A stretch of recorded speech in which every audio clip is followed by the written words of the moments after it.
Hey guys, it's Phil Cook. If you don't know me, I posted tons of videos on Facebook, Xplane group. I posted videos on the Microsoft Flight Simulator group. And I wanted to talk about some of the things that personally I just haven't seen people talk about when it comes to reviewing Microsoft Flight Simulator 2020. Now, I own Xplane, and I wouldn't say that I am I wouldn't say that I'm an Xplane snob. I would definitely say that I am a flight sim whore. I own DCS, I own Flight Simulator X, I own the 2020, I have the premium package, I own the Xplane, and I've dumped hundreds of dollars into that, flight sim in general. I even own Aerofly FS2, and I enjoyed that. So I've definitely tried my hand at several simulators, and I definitely have somewhat of a know. A little background about myself. I do hold a commercial pilot's license with single engine, multi-engine, as well as IFR rated. In real life, I have a little over, I'd say 380 hours total time. I'd say maybe about 220 of those hours are in a 150 or 172 with a smattering of 152 time, and I've done all my multi-engine training in Seminole PA-44s. In my own life, I've flown a Duchess, I've flown a Archer Warrior. Is it? No, Piper, sorry. I've flown a Piper Warrior and an Archer. My daddy flies a Archer, so I've flown with him. The only thing I haven't done is I haven't done jets myself, and I haven't done turboprops. I've flown a 182, and I did a demo flight in a 208.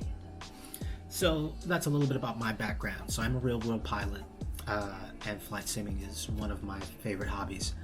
So I wanted to make this video for people who were like me, who have put a lot of time, money, and not only into their systems, but into the flight sim of choice. So if you own Microsoft Flight Simulator X or Steam Edition, whatever, definitely go for Flight Simulator 2020, Microsoft Flight Simulator 2020. Mainly because I'm sure, just like with their old simulators, eventually there'll be a lot of older support for products that you own. I know companies like PMDG says they're going to be releasing, I think, a 737 for Flight Sim. Coronado has already released a 182 Turbo for Flight Simulator 2020. So if you're an FSX person or even a P3D person, I think it'd be advantageous for you to go up to Microsoft Flight Simulator 2020. Where it gets a little hairy is when you're an Xplane person, because when it comes down to it, there are two types of simmers. There are simmers who want to fly, and there are simmers who want to experience. You know, I've flown a lot of planes mainly that I would say I have flown, as in I have taken them off, I have flown routes, but I haven't put a lot of effort into them. Meaning, I put very little effort into learning systems, I put very little effort into mastering their dynamics, into, troubleshooting issues, and getting really into the meat and gritty of the systems. Where there are plenty of system planes that I have experienced. I have, for example, I'm big into the 777, and there are a lot of systems in which I have had troubles and had to fix while flying the 777. Same thing with, I love my, the Turbo Commander. It's one of my favorite GA planes, and I've had times in which I have lost engines because I haven't been monitoring systems, or I was running the props too hot or something like that, and I've had to manually restart mid-air, and I've had to troubleshoot systems. I've had to figure out the correct prop settings and cruise settings. Same thing with Zebo. I've had times in which I've had issues in Zebo which is random warnings, and I had to study and figure out how to fix them. So you're not flying just a plane, you're experiencing what it's like to be a crew member. If you take the time to go through checklists, you take the time to go through flight systems, doing pushbacks, all that good stuff, loading the airplane, calling fuel trucks, then you're experiencing your flight simulator. You're not flying it. Now, I think it's funny that there were times in which I've spent more time prepping for a flight just to get that extra realism than I have been doing flights. I did a flight from Long Beach to Oakland, and it was just like a 30-minute flight. And I looked, I went back and I did the replay. I checked my landing, checked my takeoff, and all that good stuff, and looked at the beautiful scenery and my flight. And as I was doing the replay, I realized, I was like, wait a minute. I spent 45 minutes just pre-tripping, fueling, loading, and freaking getting all my management and systems up just to do this route. And I do it, I don't just fly for fun, I do it for, I like to fly for a reason, because there's a lot of flying for fun, and then there's flying for reasons. For me, I like to do routes. I do a lot of virtual airlines. I like to fly routes. I like to fly plans. I like to file plans. I like to do VATSIM. I like to fly with other pilots, and that experience is what I get a lot of fun out of. Not just hopping in the plane, taking off, maybe landing in some random place. No, I like to plan it out. I check weather, I check briefs, I check, weight and balance. I go through, I sit there and I'm like, all right, what is my cost index going to be? Okay, how long is the runway going to be? Am I going to be doing a minus on my my thrust, on my takeoff? Am I going to be, how's the weather? How's that going to change my climb? What altitude are we going to? Things like that.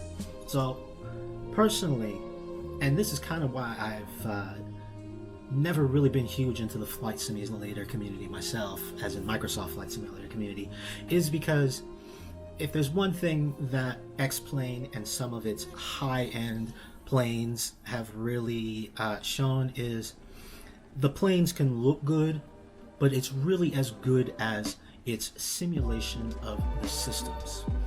And unfortunately, I beta test, because I alpha tested Microsoft Flight Simulator, beta tested, and I purchased it.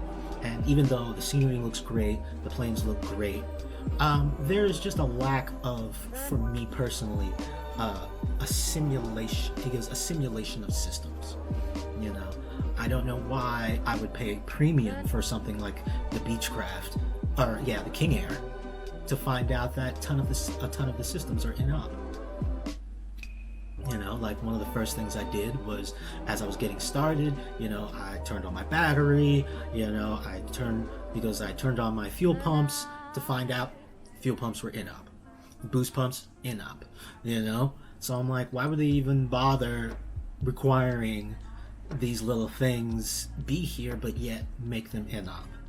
And then I'm like, all right, maybe I'm missing something on the checklist. I check the checklist. No, the checklist omits it because it's not simulated. And I'm just like, that's kind of sad to me. I'm like, I didn't purchase the premium in order to get the King Air just to not have the full immersion of systems, even as something as simple as a startup process. So, me personally, I enjoy the scenery. I enjoy the way everything looks, and when that kind of data comes to a system like Xplane, I think if you're more of a flyer and less of an experienced type person, then you might go back, to Xplane if they have that kind of system. Not to say, I'd say if you watch a lot of the reviews, one of the most common things that you will hear and you will see, if it's IGN, if it's even the Aussie Pilot, and a lot of the major channels I've seen, is pretty much everyone says it's a great game, and it is a great game. It looks amazing. Would I say it's a great sim? No. I definitely wouldn't say it's a great sim. I would say it definitely has a lot of shortcomings where, as far as just things go, one of the things that does bug me, that has bugged me with Flight Sim from the get-go, is even though it has improved flight dynamics, there are still times in which I feel like it is on rails, where it's not as dynamic. I've had plenty of times I use Active Sky, I use I use Active Sky, I use all types of weather mods and all this stuff to get real world, and I found that with Xplane and the way that they simulate things and some of their third party, I have to fight it more. But you know what? You got to fight it in real life. I've never flown a plane and it has just been on rails. I've flown a plane, there have been things, I've trimmed it out, I've gotten it set up, and you can go hands-free, but you never truly go hands-free. The other day, I flew a 152 doing the ILS 30 into Long Beach, and myself and several other pilots were like, wind check? And they were like, fuck, I got a crosswind of like 13 knots, gusting 18 knots. And, I had to keep damn near like a 10, 15 fucking degree crab just to get it in straight. So these kind of systems I still feel are not as flushed out. Who knows what'll change? And I'm sure there'll be updates, maybe there'll be third party, maybe, they'll increase the way how dynamic the plane reacts to it, and it may come within time. But for me personally, there's still a lot of things that are left to desire. One of my biggest things for me personally is I love learning a flight management system and getting every bit of information out of it. There has not been a plane in which I have come across yet in Flight Simulator 2020 where I can go to SimBrief and plug in all those numbers that I want and get the result. It just doesn't exist yet. I've had times where, I haven't, some planes I haven't been able to find approaches. I pay for Navigraph and I would love to see Navigraph integration. So it's definitely not there yet. Plus VR is not there, and that's a bit of a bummer for me because I'm a big VR junkie. I'd say all my landings, all my takeoffs, all my major maneuvers I do in VR. If I'm doing a long haul, I'm going to be just staring at flying a straight line, then yeah, I'll do the screen. But otherwise, I do majority of my flights in VR. So once that comes, maybe they'll flush out some of these bugs. Maybe they won't. Maybe they'll leave it to third-party developers. We'll see. So I definitely have been asked plenty of times, and I tell people, I said, it's a good-looking sim, and if you just want to fly and you don't want to get deep into the systems, go nuts. You'll love it. I definitely, will fly, and I'll definitely look forward to the updates. But as far as me personally, as a professional pilot who wants to experience all that stuff, I will stick with Xplane because it's so flushed out right now. It's been out for so long. It gives me all the things that I want. Obviously, it's up to you. Should you buy it? You know what? Who could even say? I've bought flight simulators that I've never touched. Like I said, I still have FSX on Steam that's been sitting up, eating up space on my computer, and I haven't touched it in years. I still have Aerofly, I still have DCS. I haven't even bought one plane for DCS. I messed around with the default planes and just found that, not having that realism as far as the environments and traffic and air traffic control just wasn't for me. So it's really up to you. I bought the premium package because I'm a slut like that. I'll buy things like that because I want to experience it. But I definitely will still continue to do my virtual flights on Xplane. I will still do my group flights on Xplane. I will still do VATSIM. That's another thing. If you got VATSIM, it's still busted. So VATSIM works with Microsoft Flight Simulator, but for some reason there's a bug where it will eat up so many frames on your freaking flight sim. It becomes practically unusable. Like, because I'm running 1080p on my second screen for Flight Simulator. because I have that one in front of my yoke where I do 4K if I'm doing recording or whatever, and it dropped it so much that I think I went from like a stable 50-60 frames down to maybe like 25 frames or something like that. Like, you could see how it was struggling. So VATSIM is still not so much of a thing. So, you know, let me hear you guys' comments. Have you bought it? Have you tried it out? What are your thoughts? These are my thoughts. I figured I'd make this video. I'll put it on YouTube. I'll post it on the Facebook groups.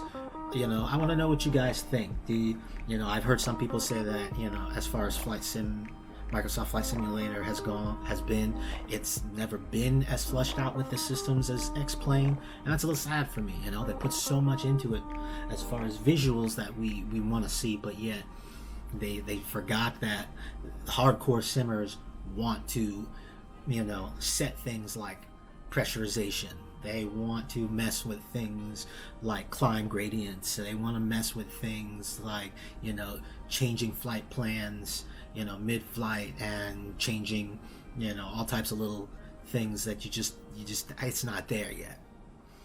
So leave your comments, leave your complaints. If you like the video, let me know. You know, I enjoy doing these videos. You know, I'll upload some footage. You know, maybe I'll smatter it in while I'm talking, and I'll talk to you guys later. You know, enjoy your flying.